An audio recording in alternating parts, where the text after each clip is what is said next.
Hello there, it's Tuesday, the 7th day of April. I am Adrian Atkinson, your host. A special welcome to our viewers at home and abroad and anyone joining us for the very first time. We have an informative show lined up just for you today, highlighting some of the initiatives and developments taking place right here at home. So stay with us. Jamaica Magazine continues right after this break. Are you interested in buying land or property? Here are the steps you should follow. Step 1. Find out who is legally authorized to sell the property. Step 2. Ensure all property tax payments are up to date. Step 3. Consult an attorney at law who will guide you through the process and protect your interests. You can also use eLand Jamaica to check on matters pertaining to your property purchase. For more information, contact the National Land Agency at 876-750-5263 or 876-946-5263. Email asknla@nla.gov.jm or message us on WhatsApp at 876-418-5089. The National Land Agency. One agency, one goal to serve you better.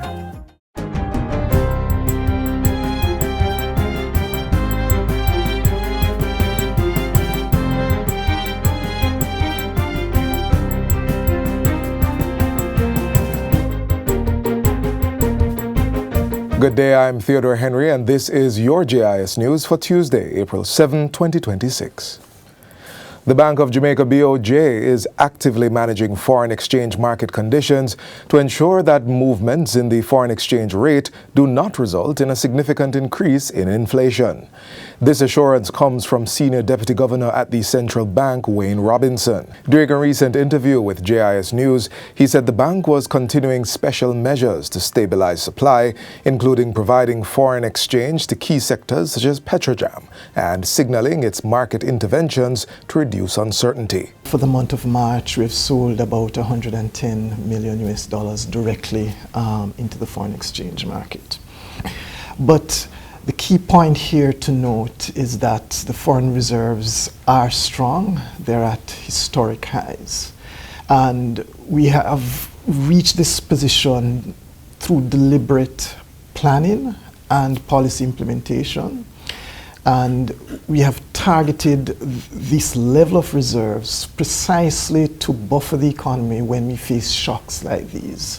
At the same time, the BOJ has maintained its benchmark interest rate at 5.5%, citing heightened global uncertainty and risks to the inflation outlook. The decision was taken during meetings of the Monetary Policy Committee held on March 27 and 30. Data from the Statistical Institute of Jamaica shows that inflation stood at 3.9% in March 2026.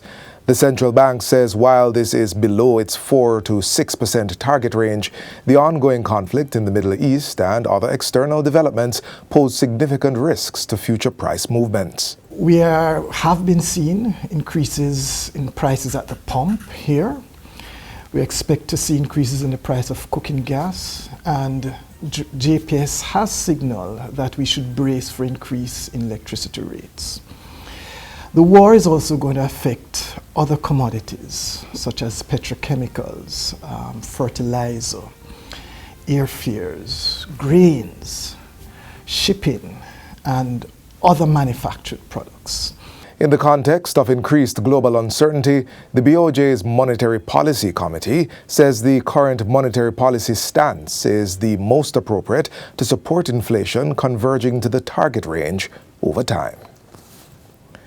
The Bureau of Standards Jamaica, BSJ, has launched a standard for helmets worn by motorcyclists, designed to reduce the severe impact of injuries, minimize fatalities, and strengthen public confidence in products available in the marketplace. The JS-374-2025 Jamaica Standard Specification, Protective Helmets for Road Users, was launched at the Jamaica Business Development Corporation, JBDC Incubator and Resource Center last week. Today marks a critical milestone in Jamaica's ongoing efforts to strengthen road safety, consumer protection, and our national quality infrastructure. The launch of JS-374-2025, the Jamaica Standard Specification for Protective Helmets for Road Users, represents far more than the introduction of a technical standard. It represents, my friends, a decisive step by Jamaica to protect lives through science, regulation, and coordinated national action. With motorcyclists being among the most vulnerable road users, the standard directly addresses the risks associated with substandard protective equipment or the failure to wear the equipment. It sets out requirements for impact absorption, penetration resistance, retention systems, field of vision, proper labeling, and certification. It addresses critical safety and quality parameters, ensuring that helmets worn on our roads are fit for purpose, capable of absorbing impact, and designed to protect the lives of those who depend on them every single day. The coconut industry is poised for a major boost as a new hybrid coconut variety moves closer to release after more than a decade of scientific research. Chief Executive Officer of the Coconut Industry Board, CIB, Sean Cameron, made the disclosure during a recent interview with JIS News. He says the development marks a significant milestone in efforts to strengthen the sector's resilience and secure its long-term future. Search on a hybrid based on climatic conditions and topography takes about 10 to 14 years before we can say that it's suitable for our environment, and we're coming close to those 14 years now. The new hybrid is expected to play a critical role in rebuilding and expanding the coconut industry, particularly as the sector continues to recover from setbacks, including damage caused by Hurricane Melissa. Mr. Cameron also highlighted ongoing efforts to advance innovation within the industry, revealing that the board was working to develop local tissue culture capacity, an approach that allows for the replication of coconut plants from embryos. Instead of having one seed nut being a seedling, becoming a tree, we're able to use the embryo, split the embryo, and replicate many seedlings from that embryo. What we're trying to do now is develop that capacity local to Jamaica. A new push to strengthen Jamaica's workforce is underway as the University of Technology partners with the Kiwanis Club to roll out a major science, technology, engineering, and mathematics STEM initiative. The program is the first in a planned series of STEM projects across the island, starting at Arden High School. It aims to equip students with critical skills in areas such as coding, robotics, and problem solving. President of UTech, Dr. Kevin Brown, says the initiative is designed to create a sustainable training model that prepares Jamaican youth for digital careers. We're targeting primary schools and high schools, but Arden is going to be the first in terms of the rollout, and we will use this as a test bed, and if it goes well, then of course we'll be again using Kiwani's vast reach to get into the other high schools and primary schools across the country. Phase 1 will target between 200 and 400 students, with plans to scale up to more than 700 participants over time. Students will begin with virtual robotics training, progressing from basic block coding to more advanced programming using Python, depending on their skill level. Parliamentary Secretary within the Ministry of Education, Skills, Youth and Information, Senator Marlon Morgan, says the initiative aligns with national efforts to mainstream STEM education. As a ministry, we see an initiative such as this as being appropriately aligned because a lot of the intentional, targeted, focused and deliberate work has been going on in terms of our preparedness and mainstreaming of STEM. And finally, the Ministry of Health and Wellness has received a donation of Interagency Reproductive Health, IARH, and Dignity Kits designed to support maternal, newborn, and personal health services across Jamaica. The supplies were handed over recently at the United Nations Population Fund, UNFPA warehouse in downtown Kingston, with support from the United Nations Central Emergency Response Fund and the Pan American Health Organization, PAHO. The items include medical equipment as well as medicines and disposables for regular deliveries, along with medical instruments, medicines, and disposables for surgical interventions. The donation also comprises 1,000 Dignity kits, 5 high-performance 24 square meter tents, 5 solar lighting kits to support the tents, and 3 solar direct-to-drive refrigerators.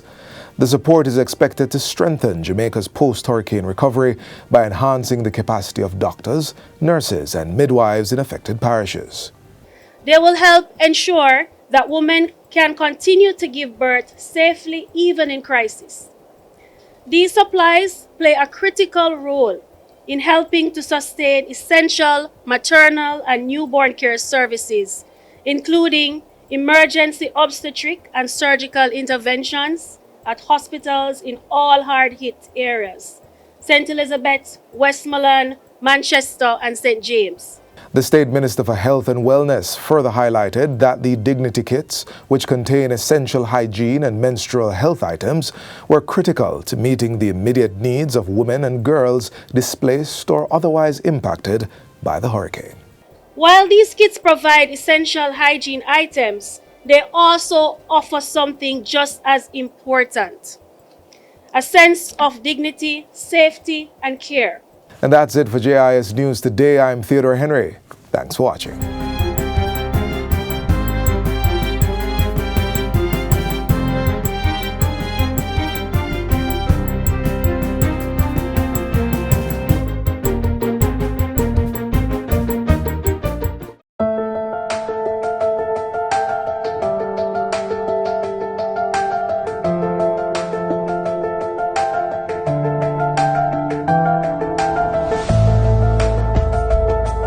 While we have seen a reduction in terms of the damage being done to hydrants, we still continue to see situations where persons, they continue to abuse the hydrants. And so we want to encourage persons not to abuse the hydrants, to make sure that they protect them. If they're on your street, and if you're in doubt whether or not they're working, you need to contact us so we can come and do a test of that hydrant to make sure that it's properly working. For hydrant maintenance concerns, contact the Jamaica Fire Brigade nearest you or call 876-878-4642, 876-858-0459, or 876-276-6671.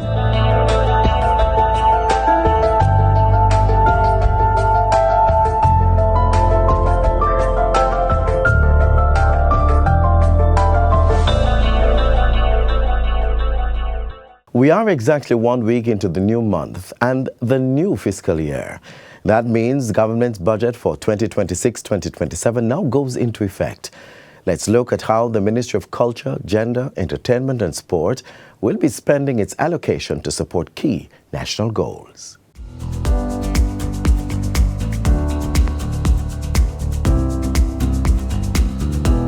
Government will again be pumping billions of dollars into the preservation of Jamaica's culture, strengthening sports development and promoting gender equality in the country. For the 2026-27 financial year, the Portfolio Ministry is budgeted to spend just over $8 billion on its various programs. Together with well-structured support, strategic investment, and innovation, we will elevate Jamaica's creative industries to new heights of global prominence and sustainable prosperity. The largest share of the ministry's budget will go towards programs under recreation, culture, and religion, which are receiving about $4.8 billion.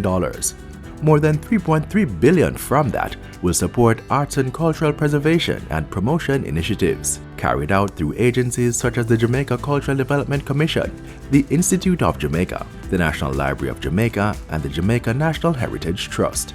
These agencies help preserve Jamaica's cultural heritage, partly through organizing national events and community cultural activities across the island. Speaking of, $386 million is earmarked for the celebration of national events. These include Labor Day projects and the Emancipation and Independence celebrations. Another $268 million will support programs aimed at developing local talent and strengthening Jamaica's creative industries.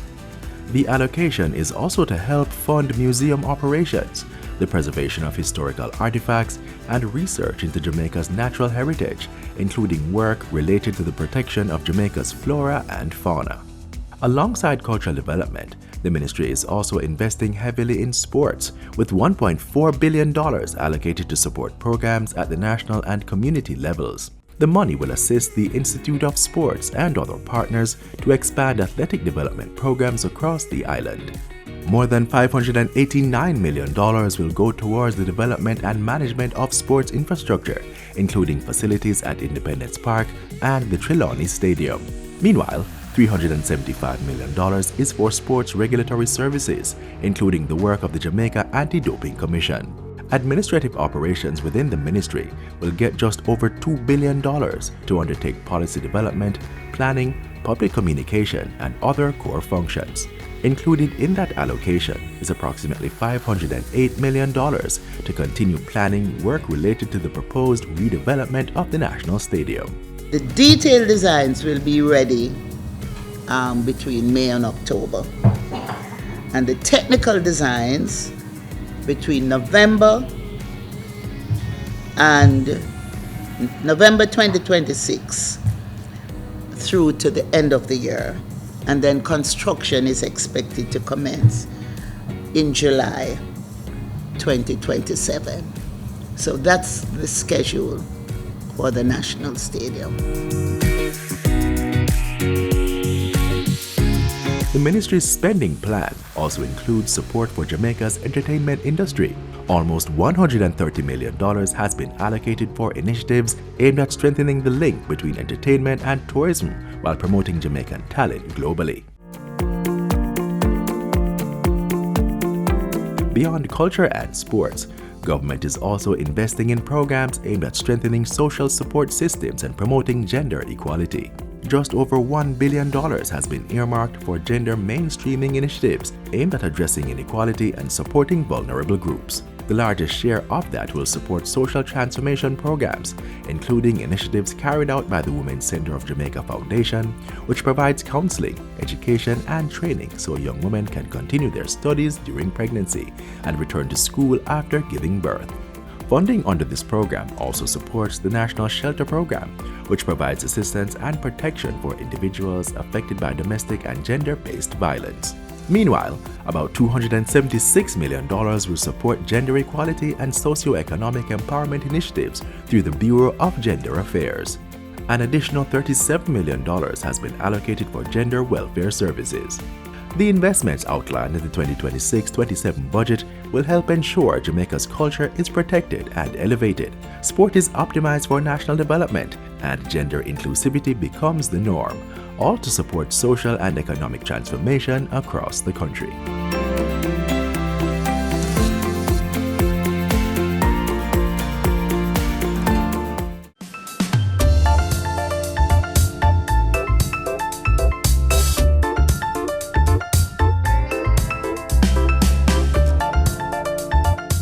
Since its 2025 introduction, the Jamaica Entertainers and Creatives Insurance Plan has been providing health, life, and personal accident coverage for Jamaica's creative sector. The plan covers members aged 6 to 99 years. Get more details next.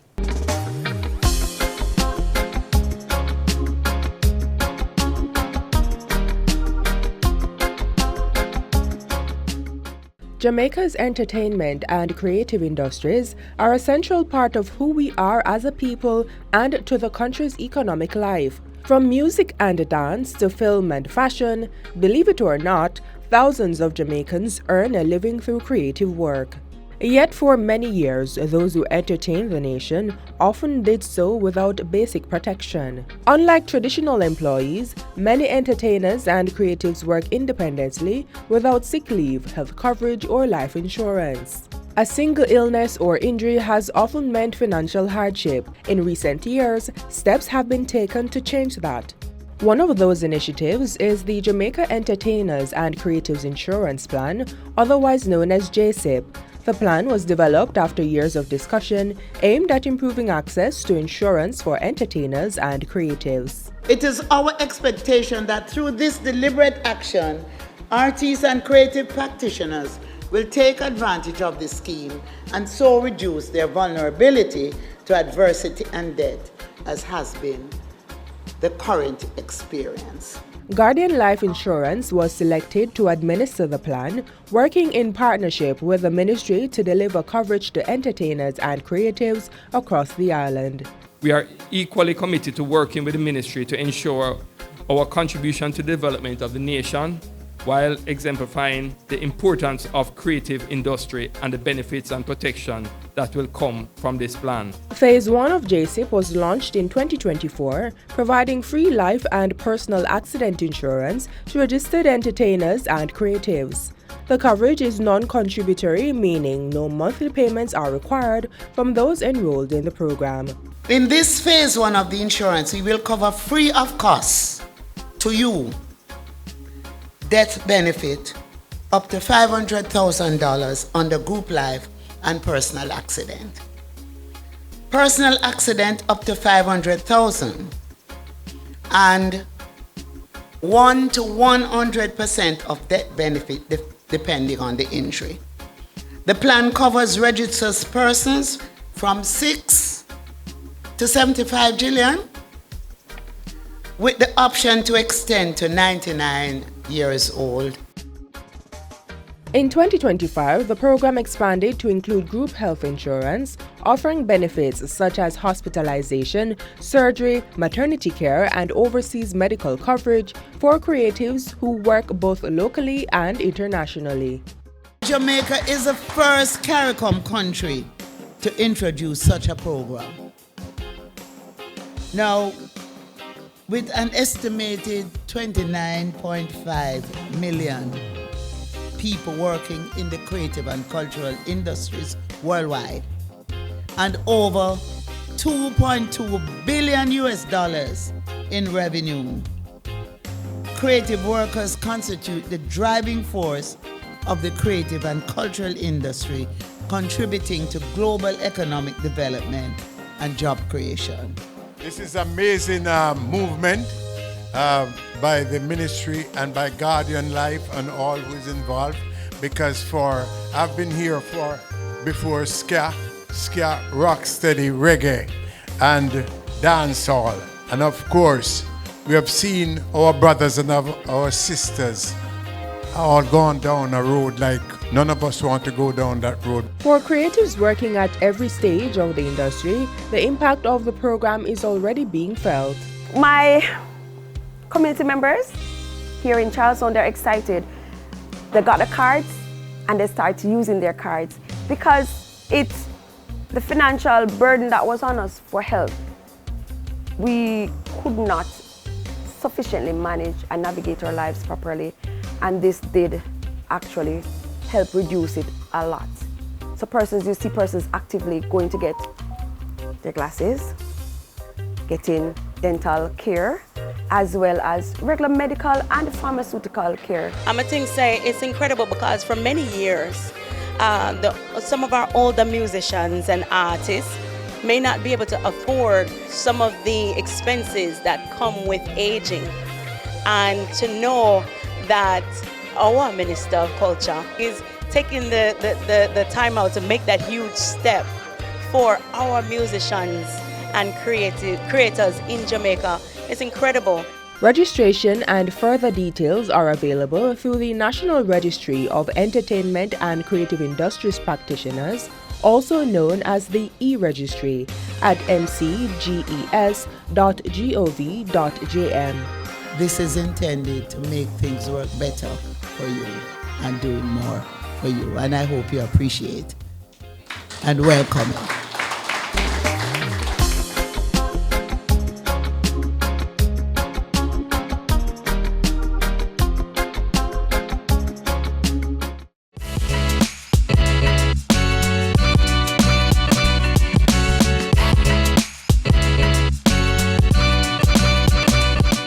The Ghana-Jamaica relationship has been strengthened as Ghana Army engineers who were recently on the island handed over 2 traditional mud houses they built at Civil Heritage Park, celebrating shared history and culture. Take a look.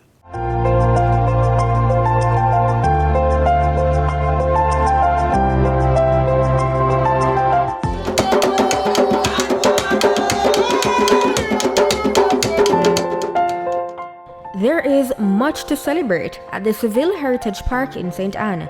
Now, a new addition on the grounds is helping to tell an even older story, one that connects Jamaica to its African roots in a very real way.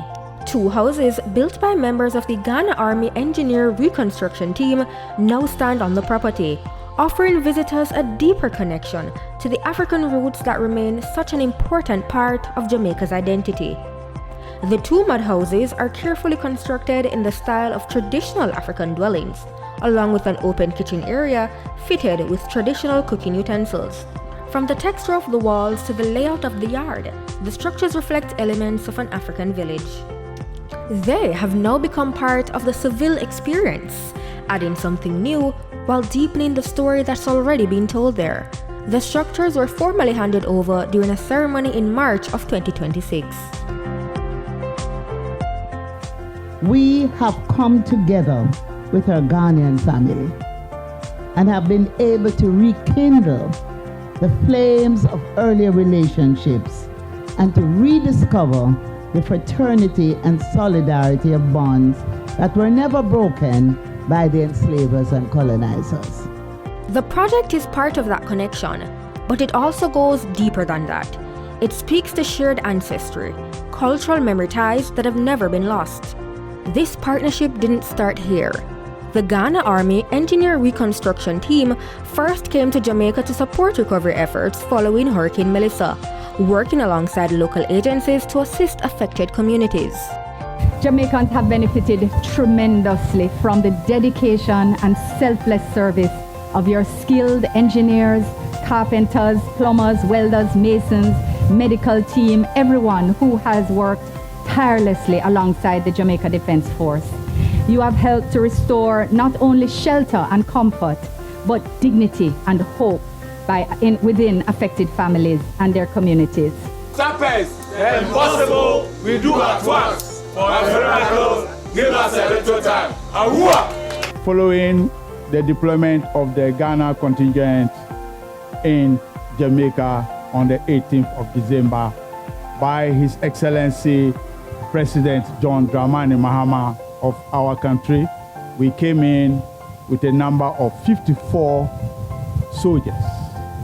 All these 54 soldiers are people of varied artisanal, professional ethics from all levels, from the technical school, from the universities, and then all the academic ladder. We are very grateful that we had that opportunity to represent our country here.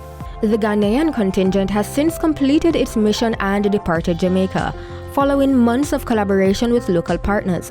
But their work is still here. At Seville, these houses now stand as a reminder of history, of connection, and of a shared heritage that continues to shape Jamaica today.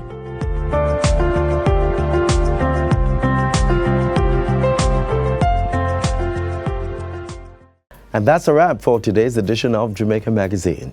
Happy birthday to everyone celebrating today and to those marking a special anniversary.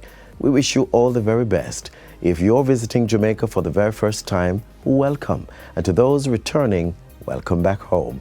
Remember to visit our website in the meantime at jis.gov.jm for more news you can use. On behalf of the entire production team, I'm Adrian Atkinson. Stay safe.